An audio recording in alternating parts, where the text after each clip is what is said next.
Halo teman-teman, Assalamualaikum warahmatullahi wabarakatuh. Perkenalkan, nama saya Tribuana Tunggal Dewi dengan NIM 202029101787. Program Studi Ekonomi Syariah 5A, dosen pengampu Bapak Gama Pratama MPD. Izinkan saya untuk mempresentasikan materi tentang overview sistem ekonomi guna memenuhi ujian akhir semester pada mata kuliah Perekonomian Indonesia. Disimak baik-baik ya teman-teman. Terima kasih. Adapun submateri yang akan saya paparkan diantaranya 1. Pengantar sistem ekonomi. Yang kedua, sistem ekonomi tradisional. Yang ketiga, sistem ekonomi liberal. Yang keempat, sistem ekonomi komando. Yang kelima, sistem ekonomi campuran. Dan yang keenam, sistem ekonomi di Indonesia. Sistem ekonomi adalah perangkat yang digunakan oleh suatu negara untuk mengelola ekonomi dan mengalokasikan sumber daya yang dimilikinya melalui unit atau lembaga ekonomi guna menghindari kekacauan di bidang ekonomi. Adapun perbedaan mendasar antara sistem ekonomi dengan sistem lainnya yakni bagaimana cara sistem itu mengatur faktor produksi dan alokasi hasil produksinya.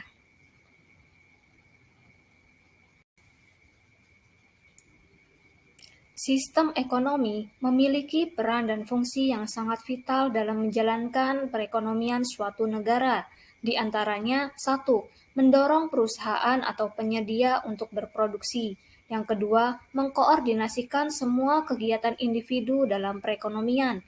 Yang ketiga, mengatur dalam pembagian hasil produksi semua anggota masyarakat supaya berjalan sesuai rencana.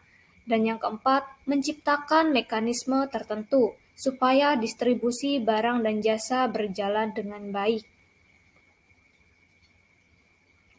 Sistem ekonomi tradisional merupakan sistem ekonomi yang paling sederhana, di mana cara penyelesaian masalahnya didasarkan pada kebiasaan, tradisi, dan adat istiadat secara turun-temurun.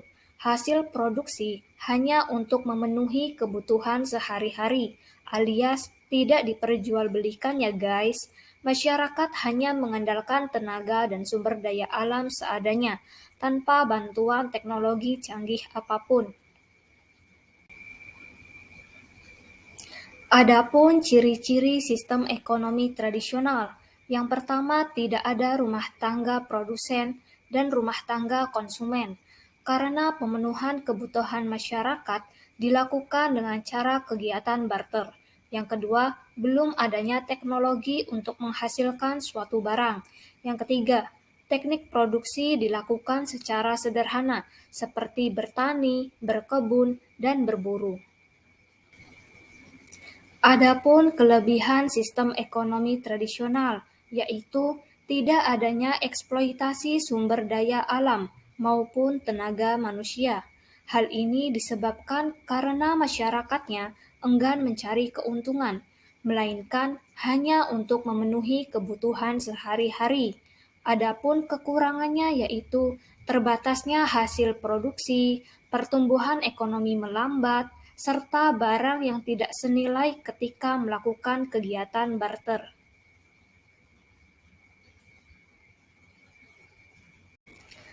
Sistem ekonomi liberal merupakan sistem ekonomi yang memberikan kebebasan kepada masyarakat untuk menjalankan kegiatan produksi, distribusi, dan konsumsi. Tujuan sistem ekonomi liberal ini yaitu mencari keuntungan sebanyak-banyaknya. Adapun peran pemerintah hanya sebagai pengawas saja, bahkan tidak ada. Sistem ekonomi ini banyak dianut oleh negara di benua Amerika dan Eropa seperti Amerika Serikat, Inggris, ataupun Jerman. Adapun ciri-ciri sistem ekonomi liberal, yang pertama, masyarakat terbagi menjadi dua golongan, yaitu golongan pemberi kerja yang bebas menentukan bidang usaha mereka dan golongan penerima kerja yang bebas memilih pekerjaan yang mereka inginkan. Yang kedua, masyarakat diberikan kebebasan untuk membeli alat produksi dengan menggunakan uang pribadi. Yang ketiga, adanya timbul persaingan antar masyarakat. Yang keempat, peran pemerintah sangatlah minim. Yang kelima, kegiatan ekonomi selalu mempertimbangkan kondisi pasar.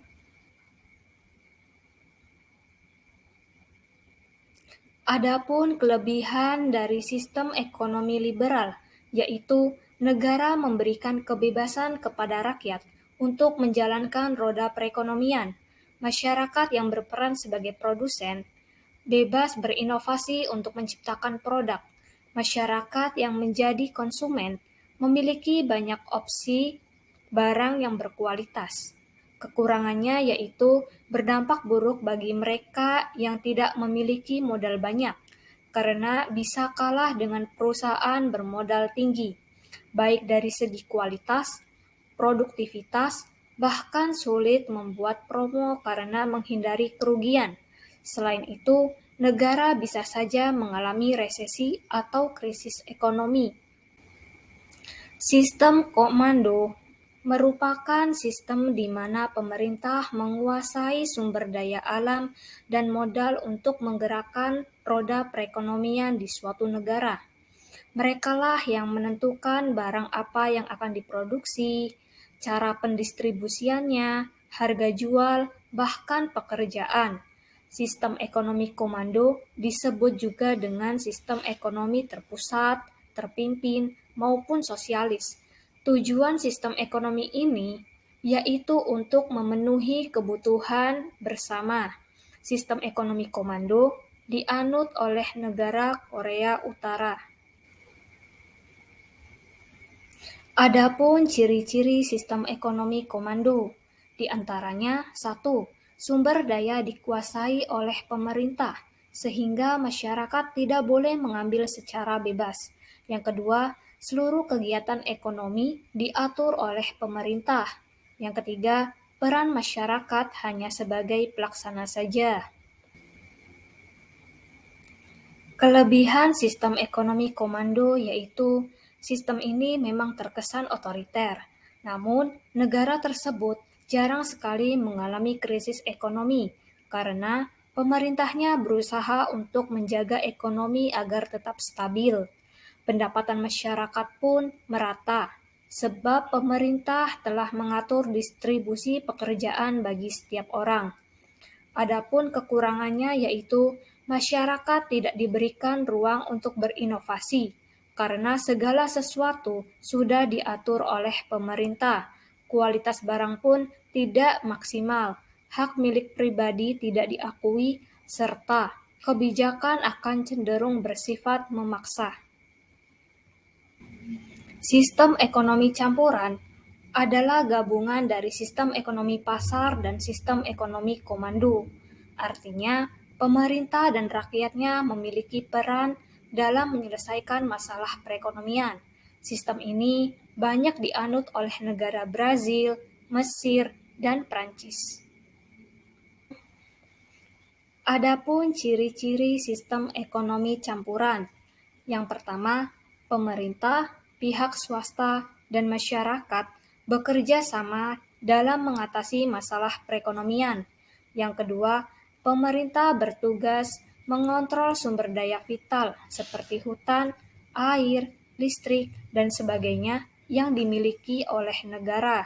Yang ketiga, masyarakat diberikan kebebasan untuk menentukan barang apa yang akan diproduksi, metode pembuatannya, serta harganya dengan pengawasan dari pemerintah. Yang keempat, jika harga barang dipasarkan melonjak tinggi dan mengalami kelangkaan, pemerintah berhak menetapkan batasan harga jual. Adapun kelebihan dari sistem ekonomi campuran ini yaitu adanya kebebasan pihak swasta dan masyarakat dalam menjalankan aktivitas ekonomi, serta didukung oleh kebijakan dari pemerintah membuat kestabilan ekonomi tetap terjaga. meningkatnya kreativitas pengusaha atau pelaku UMKM, pemerintah selalu berupaya mencegah terjadinya monopoli usaha oleh pihak swasta sehingga persaingan usahanya sehat. Adapun kekurangan dari sistem ini yaitu jika campur tangan pemerintah terlalu sedikit, maka memungkinkan berlakunya sistem ekonomi pasar atau liberal. Namun, jika sebaliknya, maka berpeluang menimbulkan sistem ekonomi komando. Negara Indonesia menganut sistem ekonomi Pancasila, yang merupakan pengembangan dari sistem ekonomi campuran, namun berlandaskan Pancasila dan Undang-Undang Dasar tahun 1945. Adapun ciri-ciri sistem ekonomi Pancasila, yang pertama, seluruh kegiatan ekonomi didasari rasa kekeluargaan. Yang kedua, pemerintah menguasai sumber daya penting untuk kemakmuran rakyat. Contohnya, listrik dan air dikuasai oleh BUMN. Yang ketiga, kegiatan ekonomi harus berwawasan lingkungan, sehingga tidak terjadi eksploitasi sumber daya. Adapun kelebihan sistem ekonomi Pancasila yaitu setiap warga negara Indonesia diberikan hak untuk berkreasi asalkan tidak melanggar kebijakan yang telah ditetapkan oleh pemerintah. Perekonomian diutamakan untuk kemakmuran rakyat. Sedangkan kekurangan dari sistem ini yaitu pengambilan keputusan yang terlalu lambat karena harus memikirkan kepentingan bersama.